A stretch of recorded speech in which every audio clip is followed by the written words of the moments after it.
Thank you for choosing this Analyst Insight podcast from the Information Security Forum.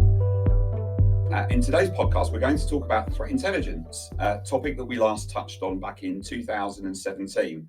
And you told us it was high time that we looked at it again, and we agree, and that's exactly what we're going to do. My name's Paul Watts, I'm Distinguished Analyst of the ISF, and I'm joined here in the studios in London by Max Brook, Research Analyst, and the man leading the charge on this project. Say hello, Max. Hello, Paul. Hello.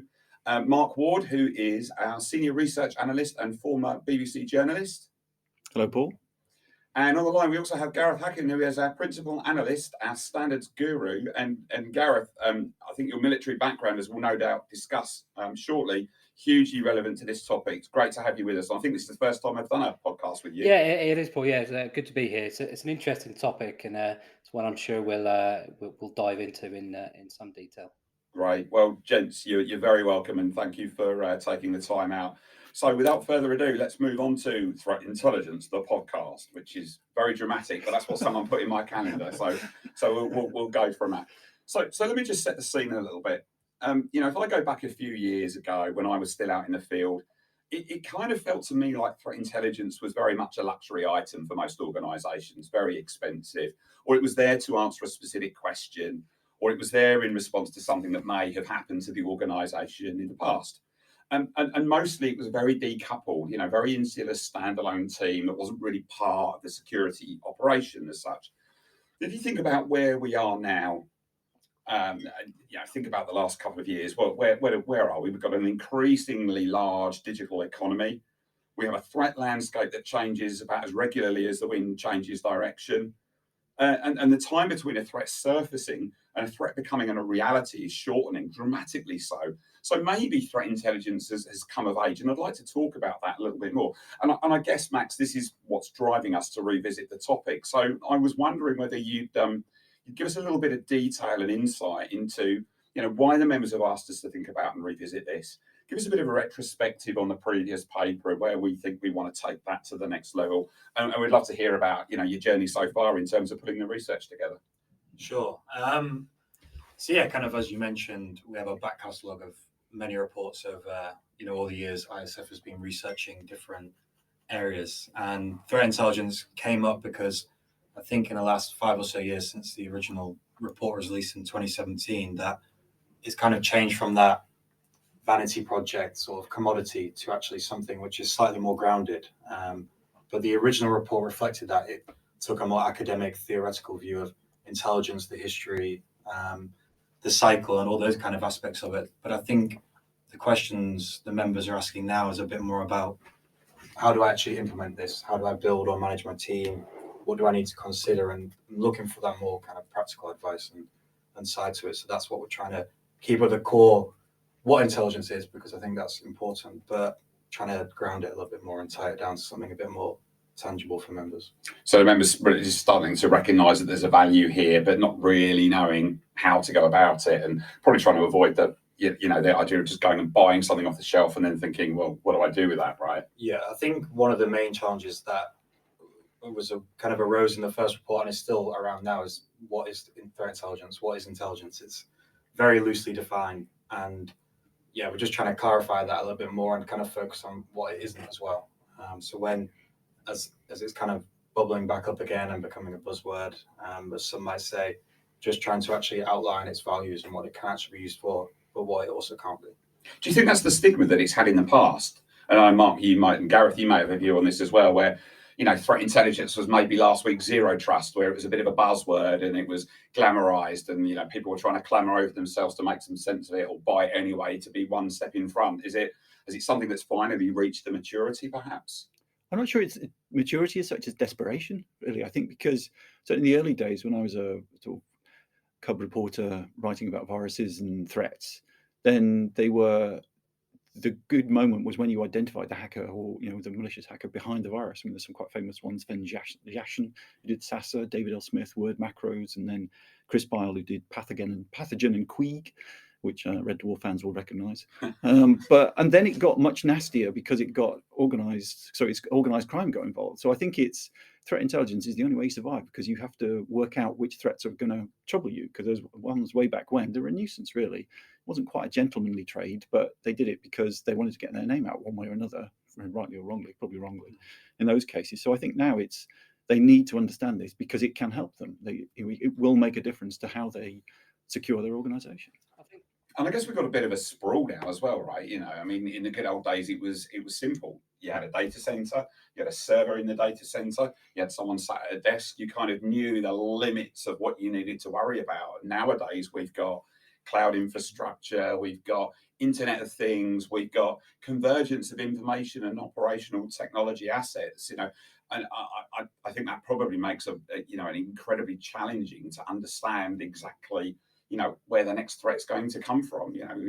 We've made that a little bit broader than we're used to. Yeah, I think there's a lot more threats. I think that's just the other thing as well. Just you need a way to sift. There's been some good presentations at Congress on this, just the sheer number of issues organizations have to cope with, and you need a good filtering system, and threat intelligence has got to be part of that for sure. But it's not just a feed that they throw at you. There's got to be some intelligence on your side. I mean, that's to work out what you should pay attention to. I think as well, it's called threat intelligence. It sounds sort of out there, kind of a sexy kind of thing, which is not something necessarily you'd associate with security a lot of the time. But what are you saying? You're sexy. Yeah, come on. Well, I can't see it. Perfect voice, perfect body for radio. Absolutely.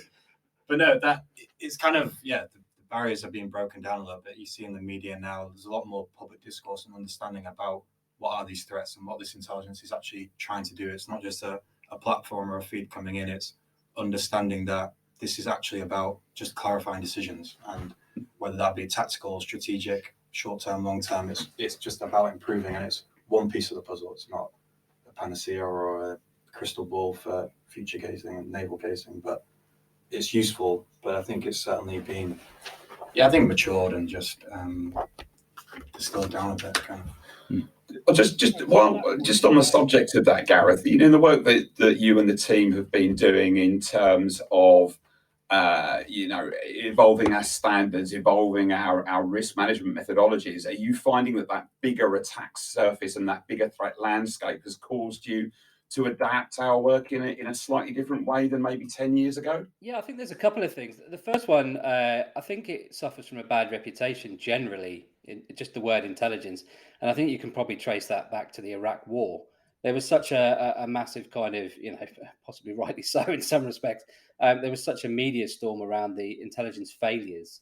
And it's something used daily to, in the military and in national intelligence services to keep people safe. And there's a lot of good things that it does, but when it goes wrong, you really kind of hear about it. And I think there's probably a little bit of a bad reputation thing going on, which, as we come further and further away from that particular incident, I think that probably dies away. I think people are realizing, and organizations are realizing, that you can do this internally. You don't necessarily have to pay hundreds of thousands of pounds to buy a product off the shelf. And I think, as Max said, they're looking for more practical implementations, which obviously is why we've revisited the workshop. In terms of the standard of practice, we've had something on it for the last 3 versions, so starting in 2018, and ISO have now included it in 27002 as well. So it is something that is, in the industry is gaining prominence. And I think that the report in 2017, I think it hit the right note. It was partly kind of demystification as well. And I think at the time that was important, but I think moving it on, as we're doing with Max's report, I think is valid, definitely. You talk about, let's come back to the whole topic of the military and its use of intelligence. We talk about threat intelligence in our world, up until very recently being a bit of a luxury item, but the reality is intelligence has a grounding in the world of military and has served a useful and dare I say fascinating purpose for many years prior to that. And I'm interested in what we can learn from the experiences of the military's use of threat intelligence over the years. So I just wonder whether you could share with us, some of your thoughts, Gareth, on how the intelligence cycle works to ensure that military chiefs are getting maximum benefit from that intelligence, both in peacetime and in conflict. I know that's a very broad question, but I'd really be interested in your insight. Yeah, I think the key point is a process. It needs to be a very well-defined process. And I think in terms of the military and the police as well, and that they do use intelligence in different ways, but they still kind of have a very mature process. And the reason for that is it's about sort of lives and life and death. And it's, sorry to lower the tone, but it is about kind of saving lives. It's about winning battles, and it's such a powerful element as well. It can lead to very kind of asymmetric warfare in that one very small body or unit of people can beat a much larger body of people in terms of technology, in terms of numbers, just by knowing their intentions and knowing what that kind of that army or that military body is going to do. I also think there's some crossover with crypto as well. If you kind of want to look at the history of intelligence, look at the history of crypto, and that goes back to I read something the other day about in the Greek Persian wars about shaving servants' heads, tattooing messages on them, and then letting their hair grow back and having them kind of deliver that message, which is great if you've got sort of 2 or 3 months. But it just gives the idea that there's information there that needs protecting, and that is obviously of value to a malicious actor.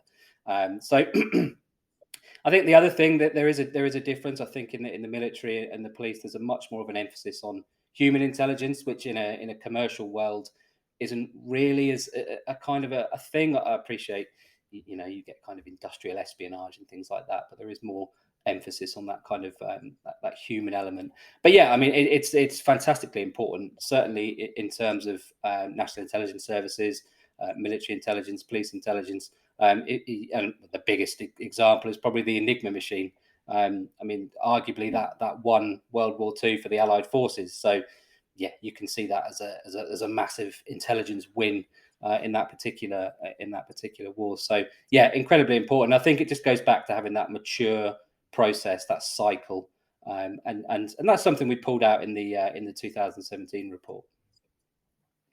Yeah, and look, I'm going to give a shameless plug for Bletchley Park. I mean, the story of Enigma is absolutely fascinating. And, if you wanted to do anything with your security teams, you could do a lot worse than take yourself off to Bletchley Park, put yourself in that story and really immerse yourself in how, signals and intelligence and the way that they could be intercepted, understood, interpreted and turned kind of back against themselves. I mean, it shortened the war, it saved countless lives. And, it inspires you when you think about that story in the context of what we're trying to do as cybersecurity professionals. And, the CISOs and budget holders out there who are trying to think about how they can upsell the idea of threat intelligence into their organizations, kind of thinking about those outcomes. I think that's probably something, not wishing to make your job any harder, Max, but we should really think about that why and how you can build that business case for it. But it shouldn't be a solution looking for a problem, right? I don't know whether you come across anything to do with this in the early research. Yeah, I think if you take that view towards it, you end up just creating more problems than you originally had. I think it's that age-old problem of signals versus noise. And if you start loading more and more noise in, then you just become swamped. And even those signals you might have been seeing before having any sort of intelligence capability, you lose them as well. So I think what has really been clear early on is having a very, very direct and well understood across the business strategy and goal of why you are taking this. Has to be said as well, the media doesn't help on that noise side either, because I think that a lot of CISOs get questions about, I've seen this in the media, are we vulnerable?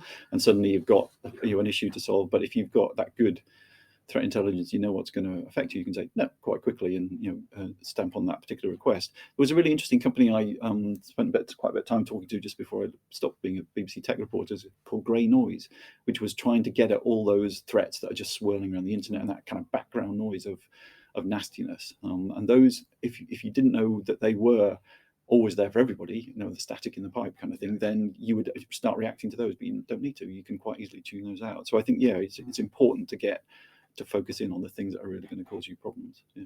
I think this is a really important point, actually. Being able to use something like threat intelligence in an organization is similar to a lot of more advanced tooling and capabilities in cybersecurity. It has to be built on a foundation of cognizance and knowledge. You know, there is no point in bringing threat intelligence into an organization unless you can contextualize that and bring some value to it. And it kind of leads me on to a point that you just touched on, Mark, and I like to come back to. There's the adage of a little knowledge can be a dangerous thing. So, you know, we know and we recognize that the world of digital has expanded into facets of everybody's lives. You know, you can't escape it. It's all around us. So cybersecurity has moved from a niche topic that's the behest of industry to a mainstream one that's important and relevant to everybody.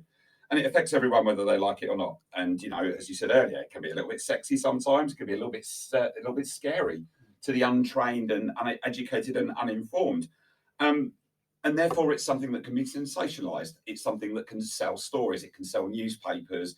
It can attract audiences. It can generate. It can just generate fear, uncertainty, and doubt in society. We've just spent the last 2 years having to debunk and demystify, and this is really important, I think, in the context of threat intelligence. The mainstream media loves a good cyber story. And, you know, to your point, Mark, I think CISOs around the world groan every time, you know, a red top or a media runs a story that's not 100% factually correct, waiting for that phone call from the CEO to go, oh my God, I've just watched this. What does it mean? You know, what do we need to do?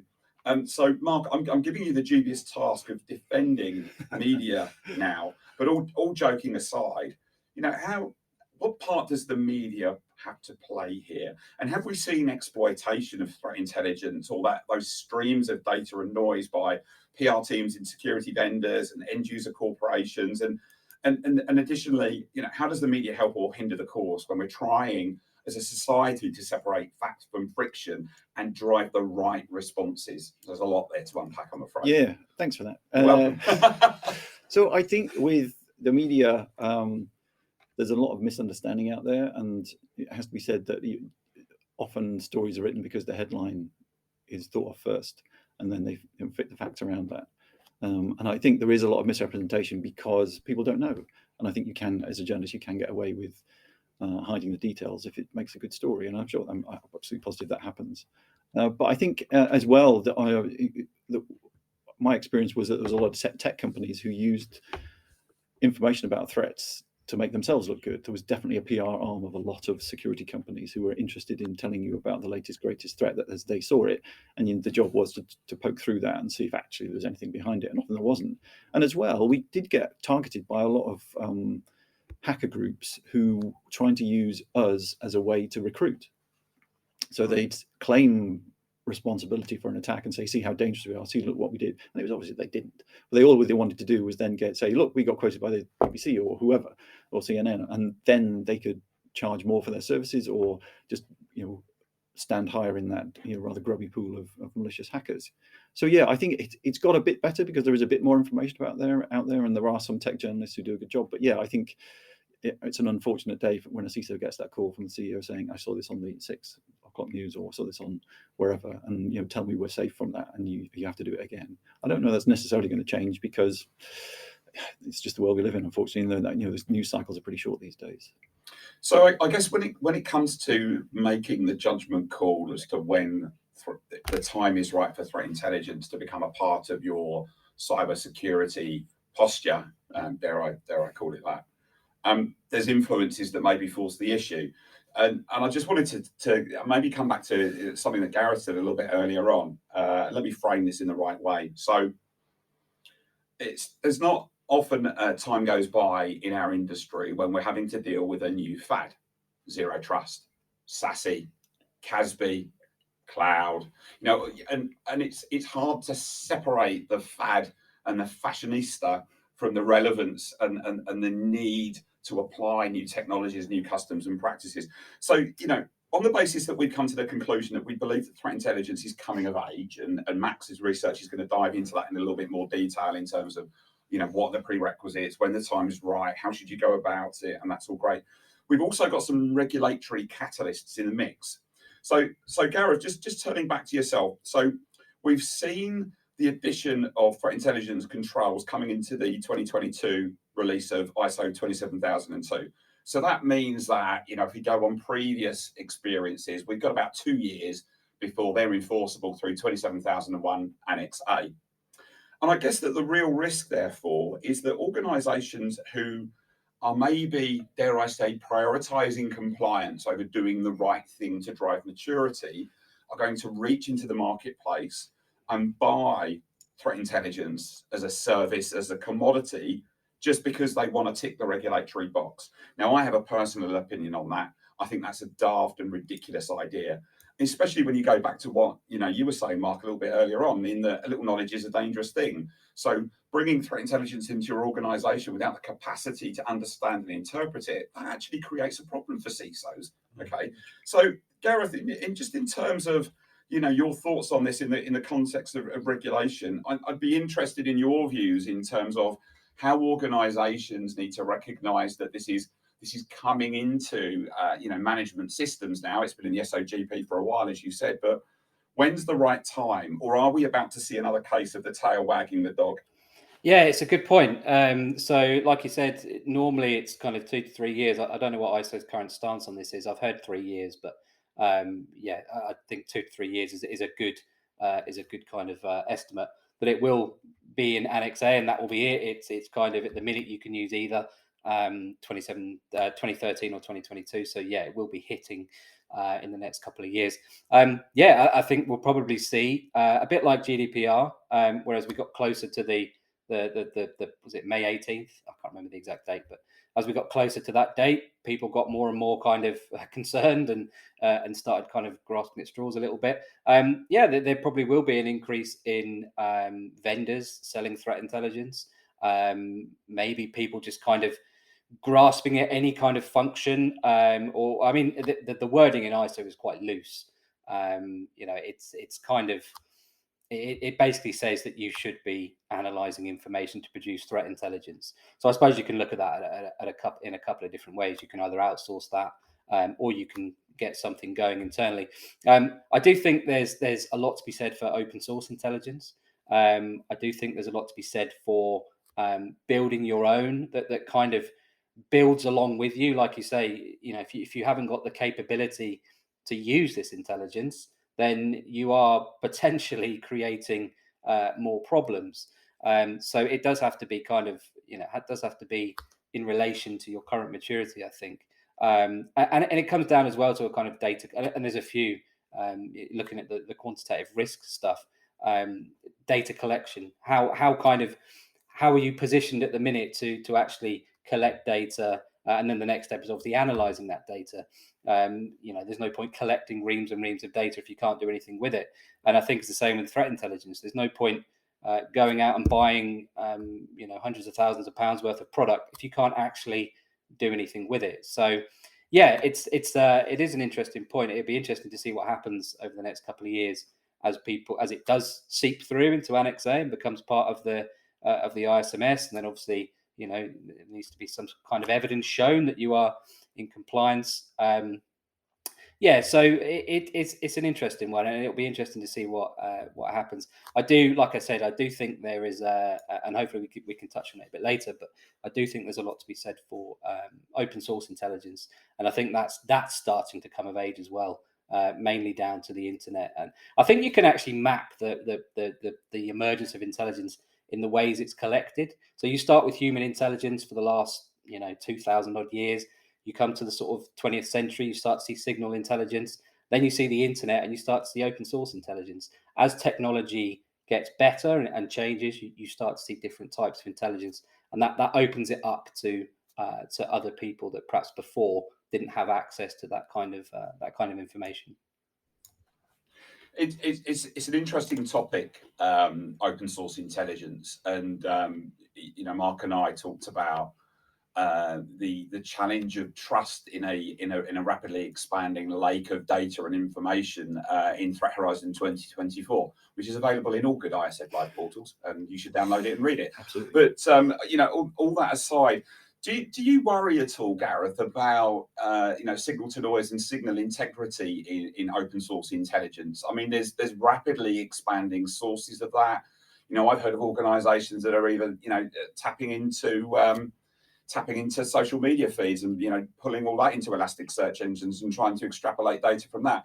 Are we worried that we could be poisoning those data wells of open source intelligence and leading intelligence analysts up the garden path?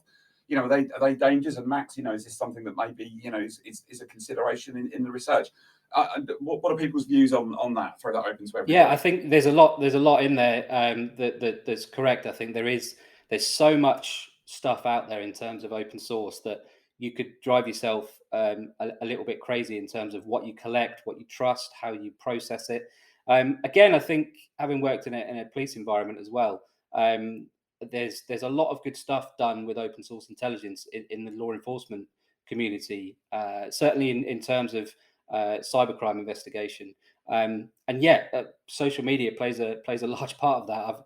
I've known good bits of evidence be collected purely from Facebook because people are silly enough to obviously put whatever on there and not lock things down. So there is a lot out there, and again, you have to have the right kind of maturity and attitude to properly use it. But there's also a great deal of wealth within that kind of open source intelligence collection, and if it's done correctly, then there's a lot to be gained from it. I think, to be honest, reputation is probably the biggest aspect because there's so much, and the police rely heavily on this. Reputation of a source. Somebody could walk into a police station and say X is about to be murdered. Well, what who's giving you that information? What's their reputation? Are they known to have done this kind of thing before? Are they known to the police? That kind of thing. So I think reputation is probably the biggest factor when it comes to open source intelligence. Thanks, Gareth. Any thoughts from you, Sales Gents? Yeah, I think obviously, as Gareth mentioned, there's a huge, enormous amount of information and data out there on the web and with open source avenues, but just collecting information and data and storing that somewhere is not intelligence. Intelligence is actually taking that, putting it in the context of the business and the stakeholder and the requirements that people have set in place and actually reporting that, to the relevant audiences. So I think there needs to be an awareness that you can't just consume. There has to be an output to this. And like we mentioned earlier, it's that too much noise actually just reduces and kind of distills what you're actually trying to get across to the right people. So I think it's all about producing intelligence for the sake of it. It doesn't really offer value to anybody, really. It's actually you are producing it for a consumer, and that consumer might be a senior executive or it might be somebody more operational. But at the end of the day, both those groups of people set you a requirement as an analyst or a threat intelligence capacity as a whole, and then you produce that. Yeah. I was going to say, I think on the intelligence side, and that open source and looking at the bad guys out there, because I think in the long run, everyone makes mistakes, and that's how the bad guys are caught. I think it was the Dread Pirate Roberts from Silk Road. I think they accidentally revealed their Silk Road username in an email that somebody dug out years and years before. So I think, given enough information, you can start to track these folks down. But I think it is just the avalanche of threats out there. I think that's where organizations can use this, just because they really need to know. They need to have a good sense of what is going to cause them the most issues. And I think you're right, Max. But they need to know what to do with it once you've got that as well. Yeah, I think you need to understand, your threat landscape and where you're situated in that. You have to be very, not precise is the wrong word, but you have to put boundaries on it somewhere. Otherwise, it's just too much. I mean, I'm going to second guess what the report's probably going to say here, but I think it draws some parallels to some of the briefing papers we've done on Zero Trust, which is you've got to crawl, then walk, then run. Yeah. And I think the worst thing you can do, and look, we went through this back in the days when we were trying to find our feet with log analytics and security incident and event management. You can't ingest all of that data and then try and find your way with it. The best thing you can do is kind of start with a question and answer that question and then learn and scale. And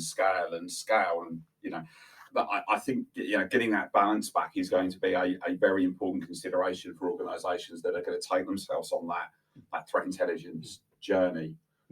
I think you can equally produce usable threat intelligence with one individual looking at open source or intelligence sharing, whether it's a government website or FS-ISAC or something like that. And on the other hand, you can have a huge cyber defense center, but at the core of it, they can do the same job, which is part of it really as a whole.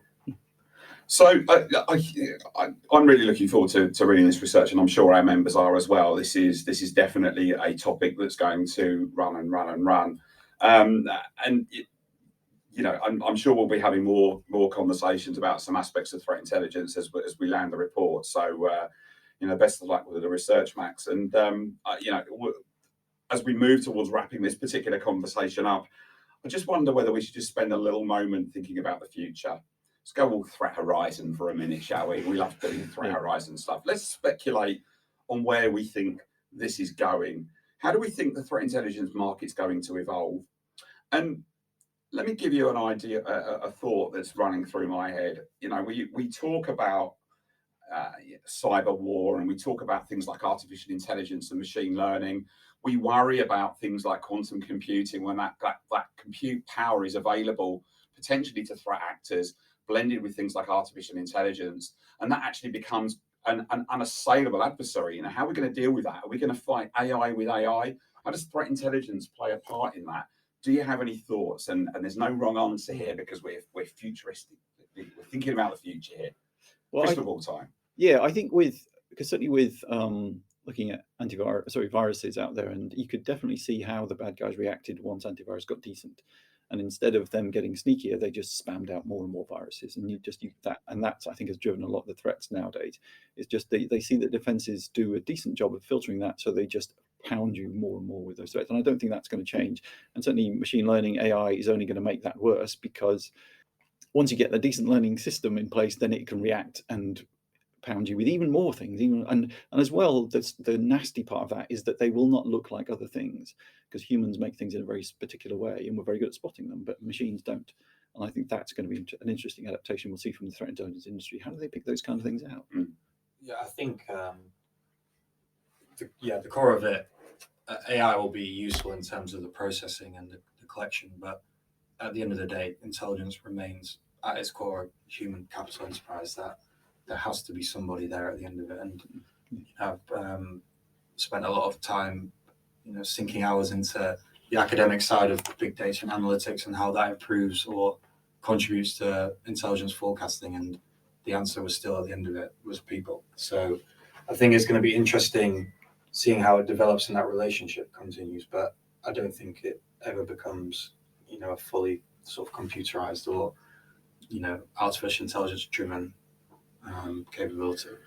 So I was at an event last week. I like that. I just want to test a bit of a hypothesis here, or a thought, not really a hypothesis actually, that threat intelligence is a bit like penetration testing, that actually the value is when the human factor is added. In other words, maybe threat intelligence is more of an art form and less than a science. Yeah, I'm sure Gareth will have something to say.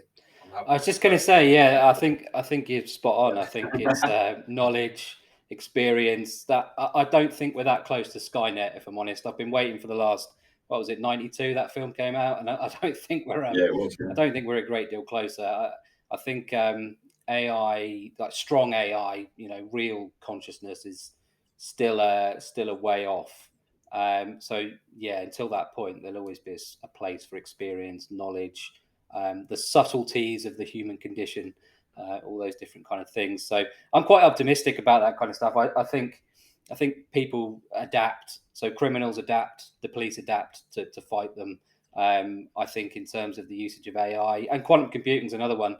You get these kind of media-driven stories about all encryption will die, or asymmetric encryption will die. The internet will be wide open from an encryption perspective. Well, there's already people looking at things like quantum encryption that will take that on a level. So I just think technology can be used in both aspects, and people catch up. You ultimately have a bit in the middle where there might be a bit of disruption, but the good guys and the bad guys catch up with each other. So I remain quietly optimistic about things like that. And as Gareth drops the mic and walks off into the sunset, all it remains for me to say is Max, Mark, Gareth, thanks very much for your insights. I've really enjoyed this conversation, and I hope that you out there, the listener, has enjoyed it just as much as we've enjoyed putting it together. You can find more podcasts on the ISF podcast channel or at securityforum.org. where you can also learn more about ISF research, tools and guidance. Until then, and until next time, thank you for listening. It's goodbye from us, and we look forward to talking to you again on another Analyst Insight podcast.